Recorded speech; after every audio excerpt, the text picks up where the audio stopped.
Call the meeting to order. We'll do roll call. Mike Bollier. Michael Bollier, Hebron. Over there. Mike Sharon. Mike Sharon, Hebron. Joe Coletti. Joe Coletti, Hebron. Kirsten Erlinson. Kirsten Erlinson, Andover. Pam Farrington. Pam Farrington, Marlboro. Carrie Farlino. Drew Golphin. Drew Golphin, Marlboro. Gabe Marks. Gabe Marks, Hebron. Amy Romanchuk. Amy Romanchuk, Marlboro. Scott Soyette. Scott Soya, Andover. And Heather Summer from Hebron. So if we can stand for the Pledge of Allegiance. I pledge allegiance to the flag of the United States of America and to the republic for which it stands, one nation, under God, indivisible, with liberty and justice for all. Okay. Is this my picture? Yep. Tonight's public hearing is an opportunity to present and discuss the Regional School District 8 proposed operating and capital budget for 2025-2026. At this time, I will turn the meeting over to Dr. McNamara to present the proposed budget. Good evening, everybody, and very excited to be at this point in the budget process. I'm going to give Aaron just a minute to pull up the slide deck. I do have hard copies in front of each of the board members, and I sent it out electronically to anybody attending virtually. This is a version of the original presentation that I had presented initially in January and then done in subsequent meetings in the different towns. But obviously, there's been adjustments made since as we've gone through the process. So I'll just go through my slides, and then if people have questions after, we can certainly entertain any of those questions. I am pleased to present the updated proposed administrative budget for the 2025-2026 fiscal year for Regional School District 8. The proposed budget will support the district's mission and vision of partnering with families and the community to provide our students with a high-quality education in a welcoming, safe, and equitable environment. The proposed budget also supports the work of all district staff focused on ensuring that RHAM graduates have the skills and dispositions necessary to be successful in life beyond high school. These skills and dispositions include critical thinking, motivation, communication, integrity, and collaboration. This budget was built with several priorities in mind. First, the budget supports the implementation of the goals identified in the district's strategic plan. These goals focus on improving the areas of instruction, talent management, climate and culture, and organizational systems.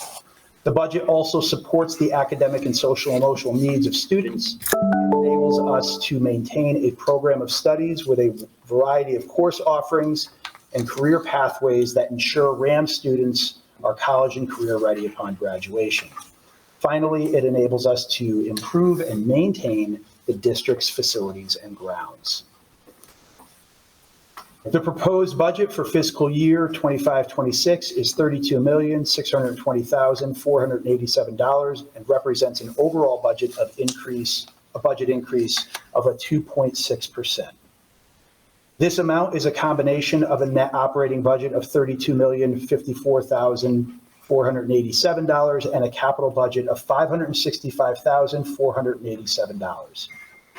This proposed increase is amongst the lowest in the state, where the average percentage increase proposed to a Board of Education is currently at 5.35% based on data from the Connecticut Association of School Business Officials.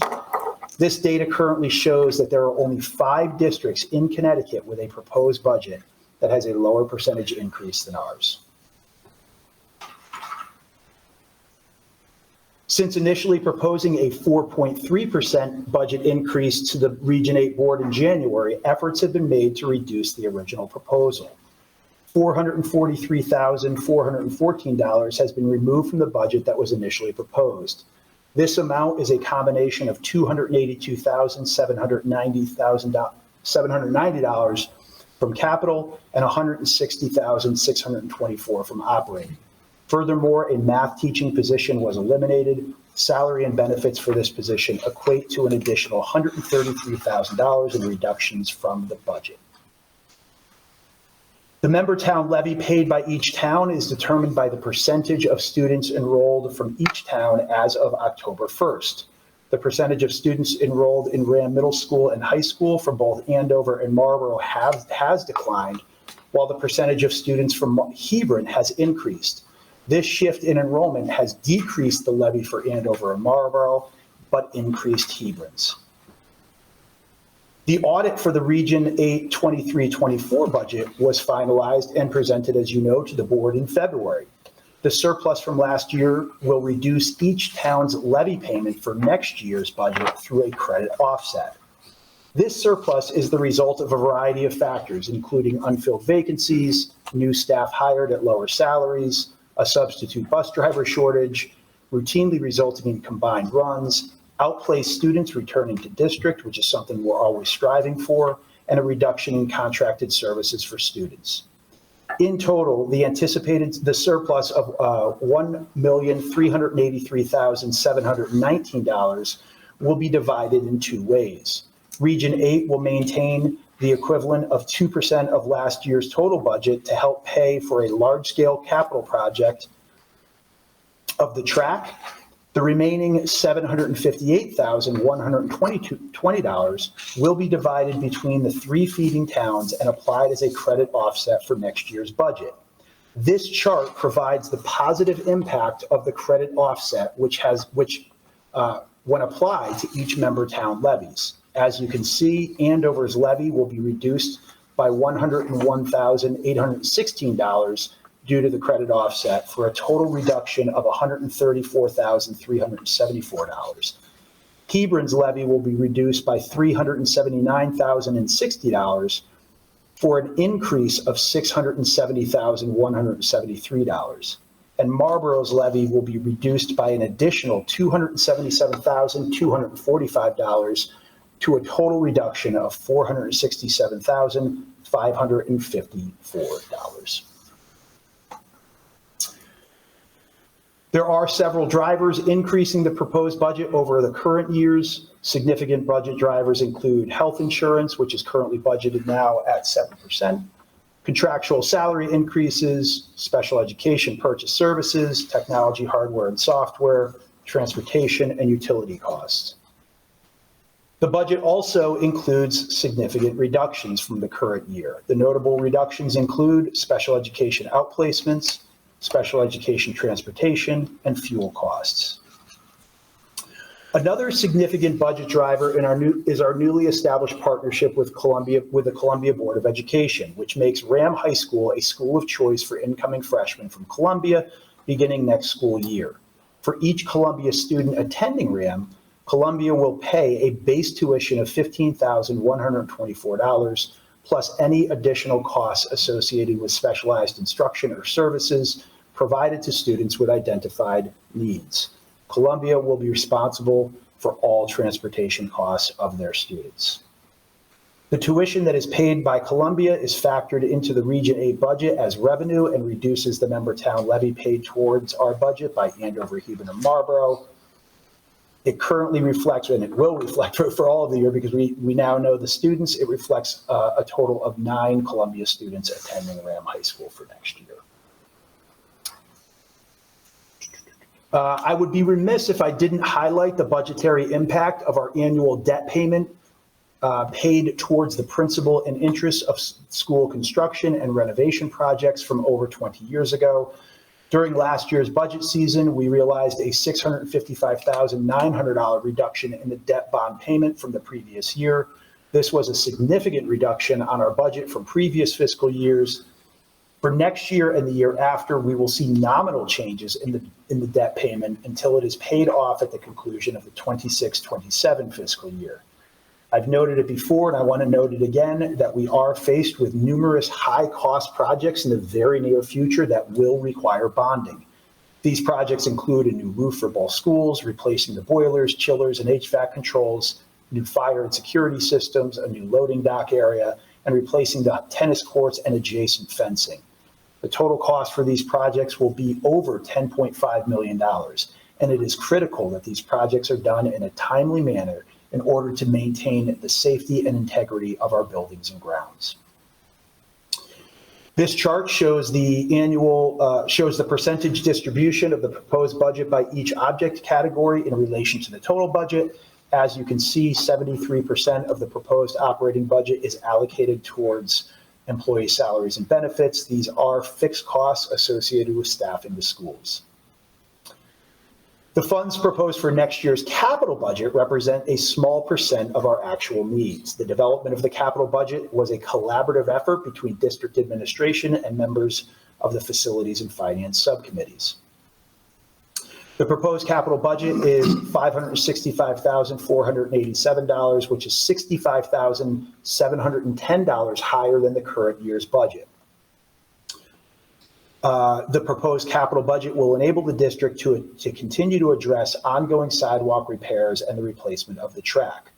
The track is over 20 years old and has already been resurfaced. Due to the poor condition of the track, it will not be used for competition during this current spring track season, as all competitions have to be held for middle school and high school track programs have to be held at opposing teams' venues. The proposed track replacement project includes replacing the foundation of the track, the installation of D zones for field events, the replacement of fencing, and the relocation of the scoreboard. While the projected cost of the track is $1,584,330 is significant, the board's strategic establishment and use of the capital non-recurring account using surplus funds will lessen the financial impact of the track project in our towns. There is currently a balance of $433,244 of unallocated capital funds available. As I noted earlier, the availability of 2% of last year's Region 8 budget, $625,599, is also available in the district's educational expenditures fund and will also be used to offset the cost of the track. The total available in current funding sources will pay for the majority of the track project, but requires an additional $525,487 to complete. Should this project not be funded, we expect to not be able to allow our student athletes or members of the community who frequently use the track to have access to the track next school year due to safety concerns. This table provides a history of budget increases for Region 8. As you can see, the district has a demonstrated history of fiscal responsibility. School districts across the state and country are contending with rising costs and challenging economic times, and I am pleased to present that the proposed budget is a reasonable increase considering these factors, and as I noted earlier, one of the lowest in the states. This table provides the per pupil expenditure for secondary regional school district. As I've noted in previous presentations, we continue to provide a high quality educational experience for our students at a cost that is amongst the lowest in the states for secondary regional districts. This graph shows the district's enrollment on October 1 since 2015, as well as the projected enrollment through the 2034-2035 school year. For the October 2024 report to the state, district enrollment was 1,078 students. As you can see, current projections indicate that enrollment will decrease slightly next year before leveling off and then increasing to numbers exceeding our current enrollment by 2035. The October 1, 2024 enrollment at RHAM Middle School was 354 students.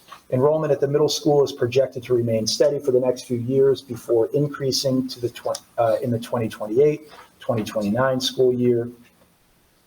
The October 1, 2024 enrollment at RHAM High School was 724 students. High school enrollment is projected to experience a decrease in enrollment through the 27-28 school year before gradually increasing and eventually surpassing current enrollment in 31-32.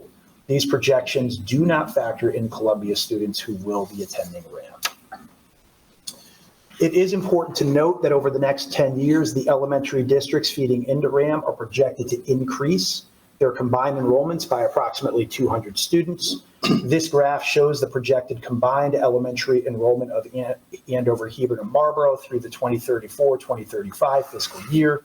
The projected enrollment growth at the elementary school districts that feed into RHAM indicate RHAM enrollment will continue to grow beyond our current 10-year projections.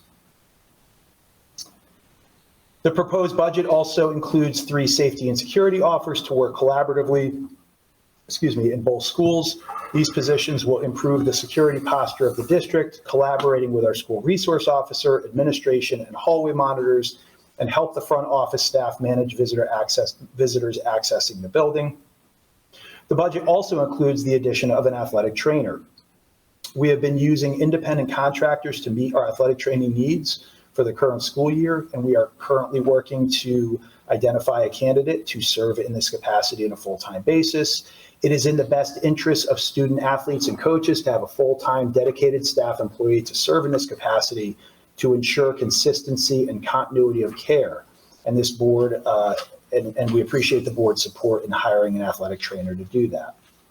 The resignation of a teacher late last spring led to the elimination of the Latin program.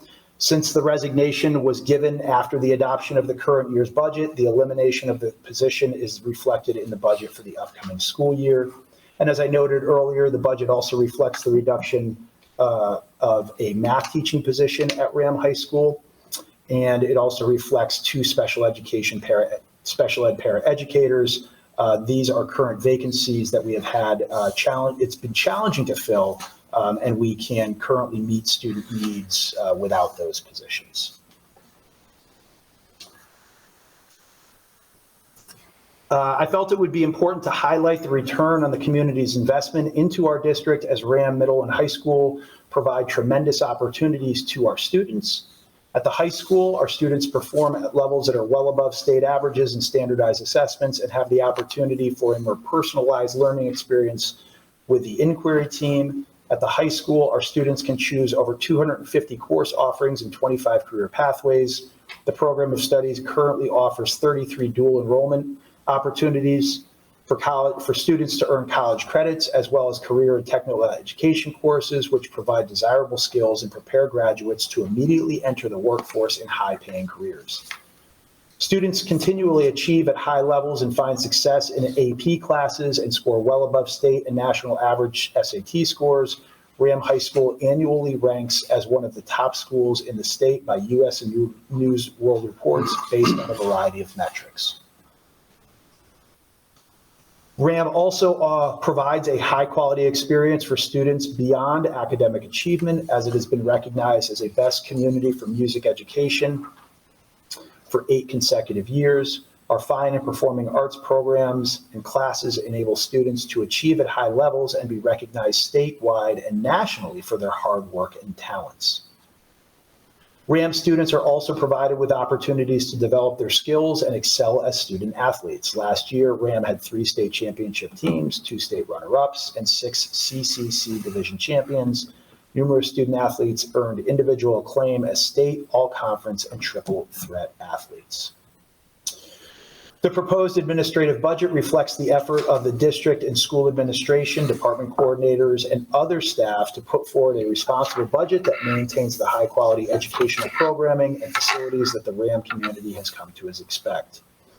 It is the result of several months of collaboration between school and district administrators, department coordinators, and staff, and the Region 8 Board of Education as well, and is intended to provide the community with a clear understanding of the district's programs and priorities. The administration, staff, and Regional School District 8 Board of Education are grateful for the support of the communities of Hebron, Andover, and Marlboro for what they provide to ensure our students are receiving a high-quality education which prepares them to make meaningful contributions to society. I want to thank you all for your collaborative efforts to support the work that we have done since my initial proposal of the budget in January. Since that time, as I've noted earlier, we've reduced in total by almost $575,000 to this increase where I'm proposing today of a 2.6%. As I previously noted, this is amongst the lowest in the state and is well below the state average of 5.35. That concludes my presentation, and I can try my best to answer any questions that members of the board or members of the public may have. Is there anybody online that has a question for Colin regarding the budget? Just raise your hand, raise your digital hand if you do that. That way we know you have a question. Nobody? Okay, anybody in the room have any questions? Are comments allowed? Please. You missed us, didn't you? You couldn't keep away. I could not keep it away. That'd be great. Go over, because then they'll catch it online, your remarks. First, please excuse my casual appearance tonight. Can you just state your name and town for the recording? A couple of things. Not so many years ago, Name and address, Eric. pardon me. Name and address. Oh, I'm sorry. It's okay. Eric Shevchenko, Bunker Hill Road, Andover. Not so many years ago, Andover made up 18% of the students at RHAM. And in very recent years, that's fallen precipitously to, I see from your handout, we're down to 13%. And our elementary school, which could handle as many as 300 students, was down below 200. One of the reactions to that was to offer education to younger students. So there's a very active preschool program now.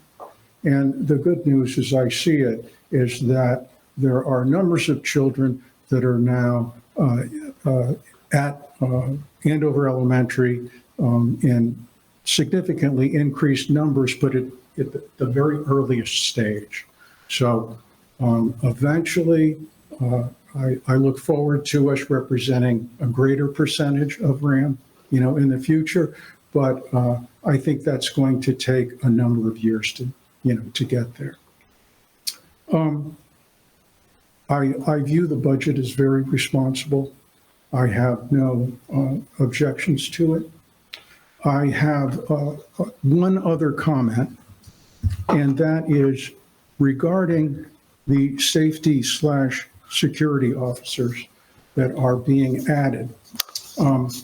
We've had in other towns nearby, we've had a tragedy or two with safety officers, if I can call it that, or police officers in the school where they betrayed their trust and were actually arrested for inappropriate contact with minors.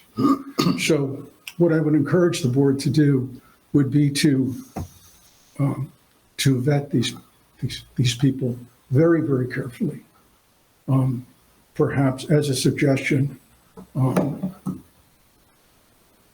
if you're still using Shipman, perhaps they can help with brainstorming or maybe even advising how this can be done to preclude that type of tragedy here at RHAM, which is one of the worst things I can imagine happening to a school. So that's what I have. Thank you all for your work here. And I think you're doing a great job. And that's it for tonight. Thanks, Eric. Does anybody else have any questions or comments for Colin on the budget? I just had, you sort of answered it about Columbia. I just wanted to know in the future if you had any ideas as to how we could better project the enrollment to include Columbia students, what strategies could be used to sort of help that assessment. Sure. So, obviously this is the first year that the partnership has existed. What I did was I took some anecdotal feedback in order for us to come up with the initial projection that we had come up with, which was 10 students, I believe, right? So we were off by 2 with regards to our incoming freshmen. The board may remember that there's currently a Columbia student who transitioned from living in district to going to Columbia, so we're allowing that student to stay on. It just made sense. We wouldn't want to disrupt that student's education. But I do believe that as time goes on, we're going to get a better sense of things we will certainly continue to work collaboratively with the Columbia administration to survey families to get a better sense of students at different grade levels as they continue to matriculate up. Like, is interest in RHAM increasing, as I believe that it will over time? I may have said this publicly before. I apologize if I'm repeating myself. I believe that I'm thrilled with the number that we have coming in this year. It's basically close to $150,000 of revenue that is helping reduce the levies of each of the three towns. But I am fairly confident that that number is going to increase. I think the number of incoming freshmen is going to be greater for a host of reasons. Number one, I think that as the longer the partnership is established, the more positive things are going to be said within the Columbia community about the partnership and students' experiences here. That's number one. Number two, we will continue to partner with Columbia when possible, even outside of the high school realm. One of the things that I think I've informed the board about was we had a gentleman come in and do a presentation on social media and social media safety. And we wanted to get our early learners. We actually brought sixth graders from the three elementary schools. So I reached out to Columbia and I said, why don't you guys send your sixth graders over? We were doing it for seventh and eighth graders too. And I said, send your seventh and eighth graders. The more that the kids come in here and experience opportunities at RHAM, I think numbers will grow. I haven't had this chance to speak with members of the staff yet, but I do want to talk about, like, what are other opportunities that we could say, let's get Columbia kids in and have them be a part of things that are going on in RHAM. So, I will certainly work with their administrative staff to do both formal and informal surveys, conversations with parents. I'll continue to make myself available at their Board of Education meetings, go to their PTO meetings. A big part of this partnership now for me is marketing the district and trying to, basically explain to parents and students why it's a good place to come. So there's going to be a lot of different ways that we do it, but I think that, both formal forms of metrics such as surveys that are sent out to Columbia families is certainly going to be something. But the reality is we won't know until that time in early March when they have to make that firm decision. Great, thank you. Sure. Do you know how many students graduate from Columbia approximately each year? Yeah, so from what I was told, if I'm remembering correctly, usually around 40-ish is what they graduate out of eighth. Anybody else? Okay, so that's going to conclude the public hearing portion. We will convene a special meeting immediately following the conclusion of the public hearing to consider the adoption of the proposed budget. So we're going to have to adjourn, and then we're going to have to go back. Move to adjourn. Scott Soyette, do we have a second? I'll second. Mike Bollier, all in favor? Aye. Anyone opposed? Okay. All right, so we will call the meeting to order. We'll do roll call again. Mike Bollier, Mike Bollier, Mike Sharon, Mike Sharon, Hebron. Joe Coletti, Joe Coletti, Hebron.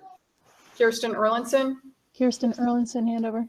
Pam Farrington, And Farrington Marlborough. Carrie Frolino, Drew Golphin, Drew Golphin, Marlboro. Gabe Marks, Gabe Marks, Hebron. Amy Robinshock, Amy Romanchuk Marlborough. Scott Soyette, Scott Soya, Andover. and Heather Summer from Hebron. So if we can stand for the Pledge of Allegiance. I pledge allegiance to the flag of the United States of America and to the republic for which it stands, one nation, under God, indivisible, with liberty and justice for all. Okay. Hebron, Andover, and Marlboro community engagement and attendance at BOE public meetings is welcome. The public comment segment of the meeting agenda is set aside so the BOE may receive public comments. Procedurally, public remarks will be limited to 3 minutes and citizens will be asked to identify themselves. Because the BOE is limited by the Freedom of Information Act to discussing only matters on the agenda, the BOE is not permitted to engage in a discussion on the comments presented. Okay, so Anybody here? No? Anybody online? Anybody from the public online? Yeah, we're good. Okay, so there's no other discussion on that. We will have a motion that the board adopt the proposed 2025-2026 capital improvement budget in the amount of $565,487. Do we have- So moved. Okay, Mike Second. Sharon, second was Scott Scott Soyette. Any other discussion on that? All in favor? Aye. Anyone opposed? Okay. All right, so motion, do we have a motion that the board adopt the proposed 2025-2026 operating budget in the amount of $32,054,585? So moved. Mike Sharon, a second. Second. Drew Golphin, I'm saying, oh, she is on the phone. Dawn's on the phone, okay. Any other discussion on that? All in favor? Aye. Aye. Anyone opposed? Okay, Move to adjourn. Scott Soyette is first, Drew Golphin is second on adjourn. All in favor? Aye. Anyone opposed? Okay.